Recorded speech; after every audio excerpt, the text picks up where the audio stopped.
I'm going to be talking a little bit about Wessex Water and the storm overflows which discharge into the ocean. Earlier this year I was able to get managers from Wessex Water to come into a BCP scrutiny panel. They claimed that this had been overplayed in the media, and I challenged them on this, which can be seen in this clip here. Both of you mentioned about this sensationalisation in the media, and I don't think that's correct at all. These are becoming more and more reported stories, yes, and it's because it's important. Wessex Water were third in the percentage of health reports submitted within your boundary. And obviously with the impacts of climate change, this is going to become more and more pressing. We're already designing for a 40% increase due to climate change on what the maps are showing. Wessex Water made a few other points during the scrutiny session which we had, and this was met by a lot of disagreement from councillors across the political spectrum, from Conservative, Lib Dems and Labour as well, where they all challenged them in different ways. So this is not just a green issue, this is something which affects everyone who is living, not just across BCP, but across our entire country. And the only way you will not get ill from consuming water is if you consume tap water.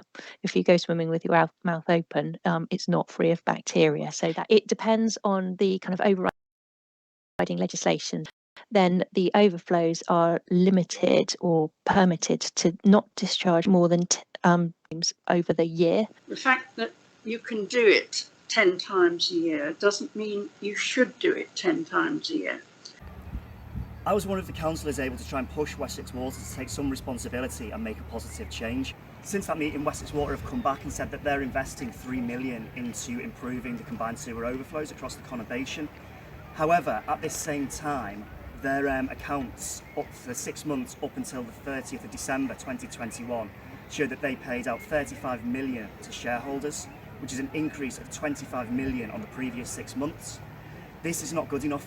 This is showing that these companies are being run for profit and not for the benefit of the people within our conurbations and also our environment and our beaches and our seas. Seems to me, it appears from the presentation, they're more minded as to increasing their profits rather than actually making sure that the water quality doesn't deteriorate. The water and sewage system should be taken back into public hands and run for the good of everyone, not just a few shareholders.